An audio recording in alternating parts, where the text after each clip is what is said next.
धारण किया है, इसका अर्थ है उसने सत्संग जरूर किया होगा। और सत्संग कब किया होगा? जब उस पर राम की कृपा हुई है, क्योंकि उस पर राम की कृपा के बिना सत्संग मिल ही नहीं सकता।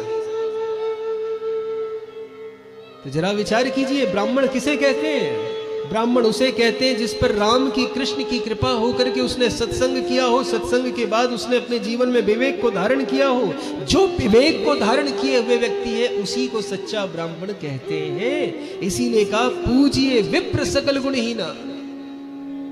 और ऐसा ब्राह्मण यदि आपके जीवन में कभी ऐसे ब्राह्मण के दर्शन हो जाए, चाहे उसके अंदर कोई वेदों का ज्ञान हो चाहे ना हो, उसको पूजना जरूर है। जाति कोई भी हो, लेकिन यदि उसका कर्म ब्राह्मणत्व वाला है, ब्रह्म जानति इति ब्राह्मण, यदि वो ब्रह्म को जानता समझता है, यदि ब्रह्म को जानने का प्रयास करता है, तो ऐसे व्यक्ति को ही ब्राह्मण की संज्ञा सनातन धर्म के अनुसार दी गई है। तो उसको कोटि कोटि वंदन कीजिएगा। लेकिन चाहे कितने भी, हम जैसे कितने भी आ जाए, जातिगत ब्राह्मण, जन्म से ब्राह्मण कितने भी आ जाए, लेकिन उनका कार्य शूद्र न गुणगण वेद प्रवीणा। यदि कार्य शूद्रों जैसा है, शूद्र कार्य क्या होता है? क्षुद्रपि इति शूद्र। जो क्षुद्र का कार्य होता है, क्षुद्र कार्य होते हैं, क्षुद्रों से शूद्र बना है। क्षुद्र समझते हो? निकृष्ट कार्यों को क्षुद्र कहा जाता है। जो सबसे नीचे के कार्य होते हैं ना, व्याभिचार, मदिरापान, जुआ खेलना, प्रताड़ित करना, लंपटता, इस प्रकार के जिसके अंदर गुण होते, कामी, क्रोधी, लोभी, मोही, सारे अवगुण भरे होते हैं, ऐसे कार्यों को क्षुद्र कार्य कहते हैं। जिसके अंदर ये क्षुद्रता होती है उसे ही शूद्र कहा जाता है। ये आजकल लोगों ने जो शूद्र करके जो परिभाषा बना दी है ना, एक तबके को शूद्र बना दिया गया। शूद्र ऐसा नहीं है।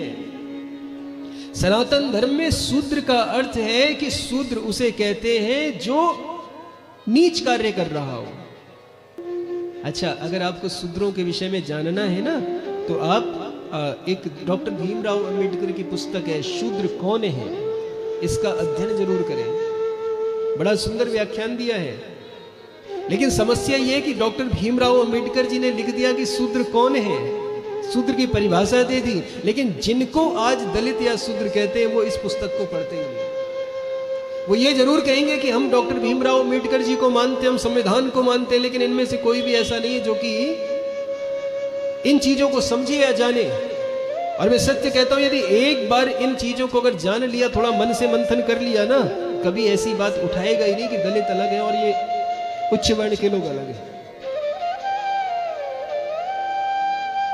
यदि कोई ब्राह्मण क्षुद्रता युक्त कार्य करता है, हम थोड़ा संक्षिप्त में इसको बताते हैं, क्षुद्रता युक्त नीच कर्म करता है, जैसे हम ही क्यों ना आ जाए। अगर जरा विचार कीजिए, आज आप हमारे सामने कथा सुनने बैठे, क्यों बैठे? क्योंकि आचरण ब्राह्मणों वाला है, इसीलिए बैठे हो ना। अब जरा बच्चा मुंह में गुटखा ले करके, एक अग्धि हाथ में लेकर के, और गाली गलौज करते हुए, अपशब्द बोलते हुए हमें कहीं देखोगे तो नतमस्तक हो जाओगे, कहोगे भाग जाए यहां से, मारेंगे अभी तेरे को। ऐसा ही होता है ना। तो ब्राह्मण यदि ब्राह्मणत्व वाला है तो ही उसको पूजना है। यदि ब्राह्मण के कार्य नीच हैं तो उसको कभी भी नहीं पूजना चाहिए। प्रेम से बोलो।